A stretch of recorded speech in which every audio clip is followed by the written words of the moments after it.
Karen demanded the VIP table, bragging she knew the owner, but I am the owner. She left in tears, and with a $4,000 bill after my revenge. Karen storms into the restaurant, screaming that she knows the owner and that we must give her and her group of pals the VIP table reserved for celebrities. The trouble is, I own the restaurant and have no idea who this lady is, but I decided to play along and see what happened. During the dinner, one of the girls asked me whether I thought my life was meaningless because I worked as a waiter. That's when I realized all bets were out, and I was going to exact my retribution. This is what I did. This occurred around Christmas and New Year's.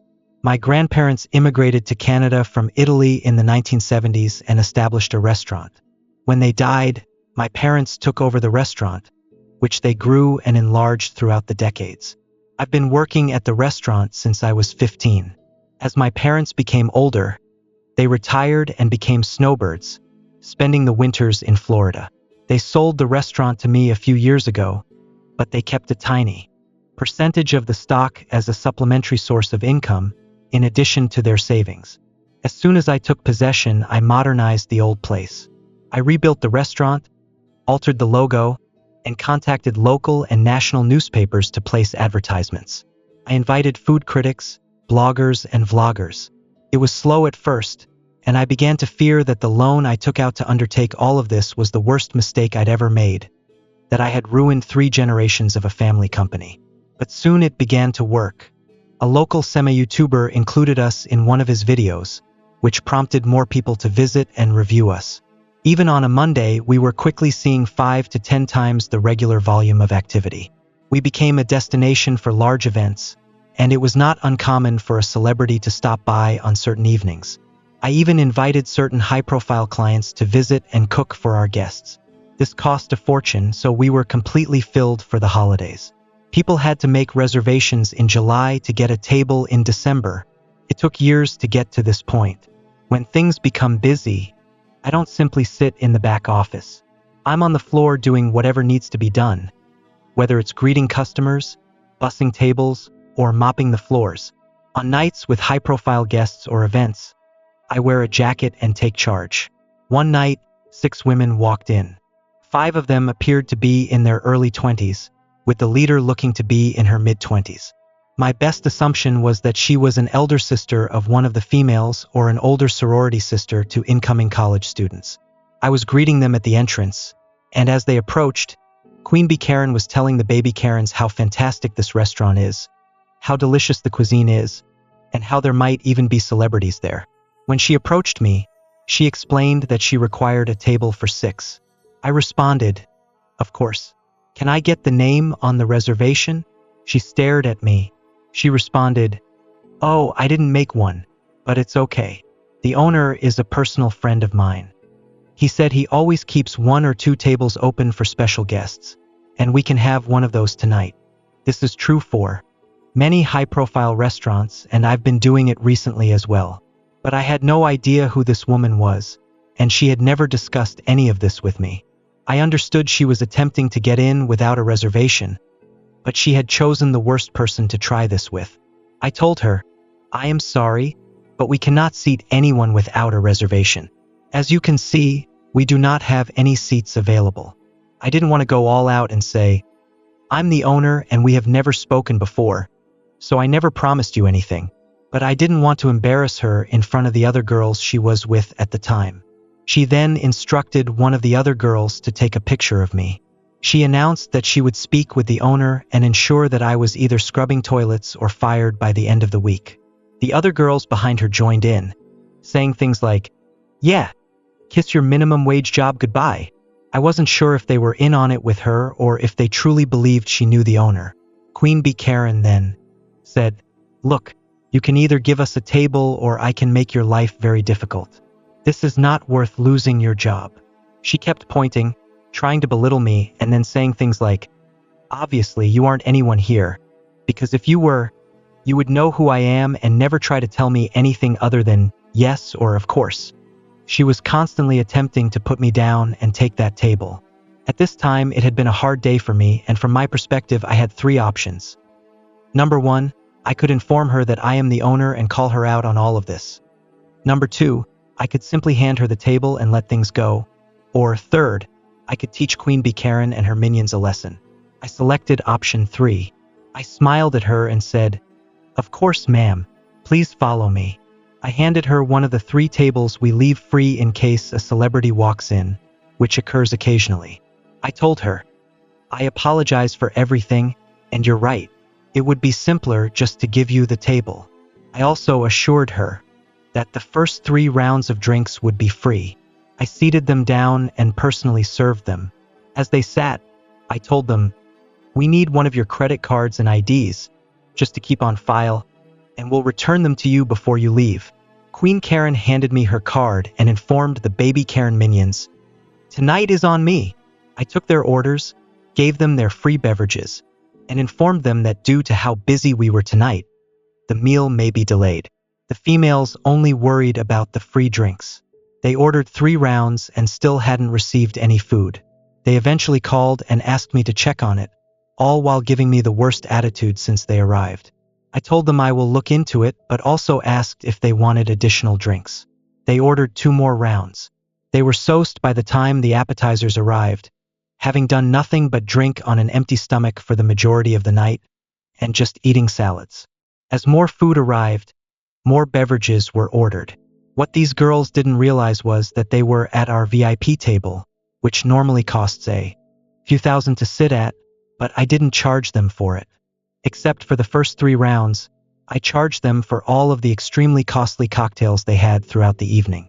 Furthermore, the table they were sitting at, as previously stated, was VIP. Thus, the menus were different. Prices are not displayed on these menus.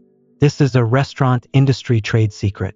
They also offered higher-end menu items, such as white truffle, black caviar meals, and specially imported West Coast oysters, among others. At one point during the night, I honestly began to question what I was doing. I worried I was going too far with these poor girls. They might not know any better. But certain things encouraged me throughout the night, such as when one of the baby Karens questioned whether I thought my life was pointless because all I ever became was a server. Also, one of the staff told me that they were planning how to mess with me, believing that they could do so whenever they wanted and that I would always give them a table. I overheard them say, "He's cute, but I wouldn't date a waiter like that. He is such a pushover." There were other comments like that throughout the night, so I continued with their life lesson.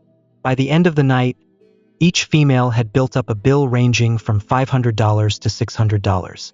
I handed Queen Karen the bill for $4,232.23, which included tax and tip. I've never seen somebody sober up this soon. She went from smiling and giggling with her buddies to almost in tears. She immediately summoned me over and asked whether this was a joke. I took the bill, looked it over, and apologized. "I'll get you the correct bill amount again." She seemed completely relieved, assuming she had received someone else's bill, and called me an effing idiot before continuing to talk to her pals.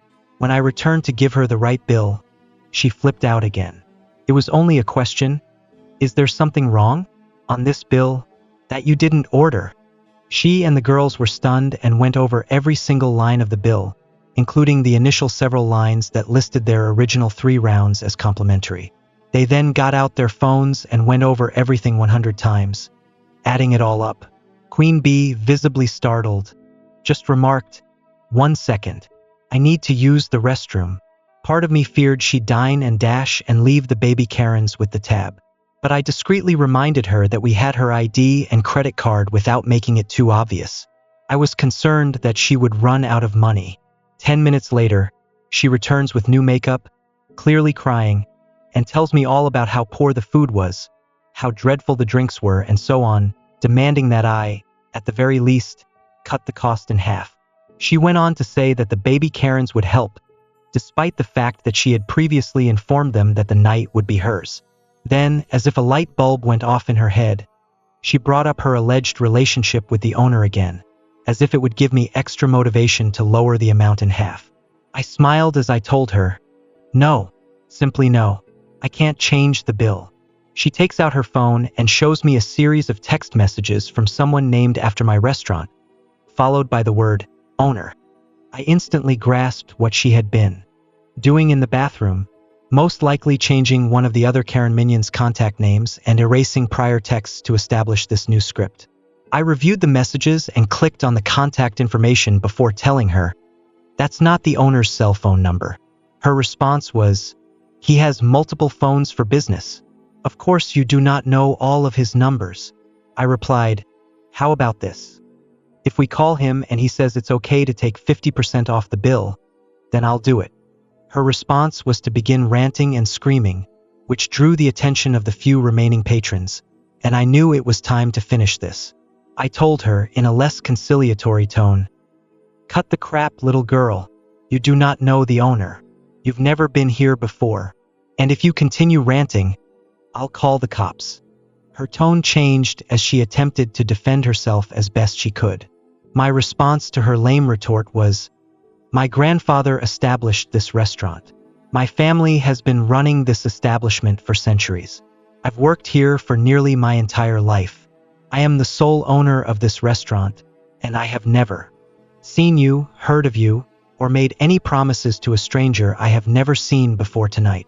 The little Karens were frozen and had no idea how to react. Queen Bee was in tears.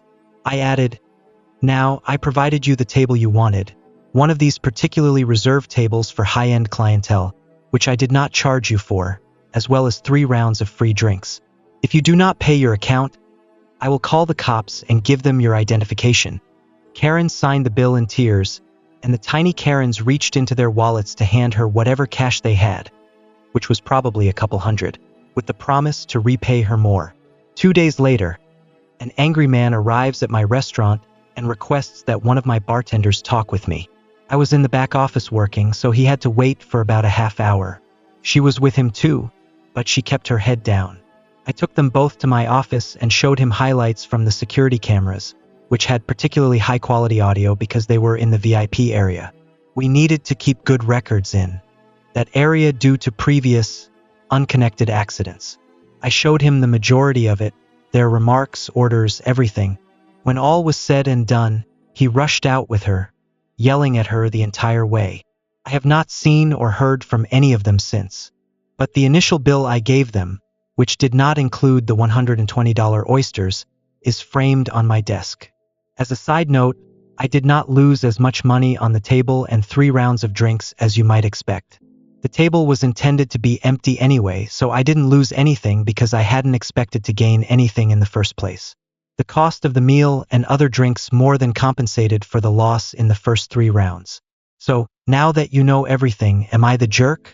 Probably the most astonishing thing about the Karens in this situation, aside from the money, trying to muscle their way into securing a seat, and avoiding paying the bill, was their perspective on the world. That solitary statement concerning the OP's, original posters, inadequacy, as a waiter definitely stood out. It seems that OP was going to loosen up on his entire vengeance plan, but then one of the baby Karens asked him if he felt his life was meaningless because all he had become was a waitress. That has to be one of the most insanely entitled viewpoints we've ever seen on this channel. It may not be as exciting or insane as some of the other stories, but the fact that she actually sees the world in this way is simply sick. There is absolutely nothing wrong with having a job, regardless of the income. This occurs frequently with jobs such as janitors, and I despise it when individuals believe they are superior just because they do not work in those positions.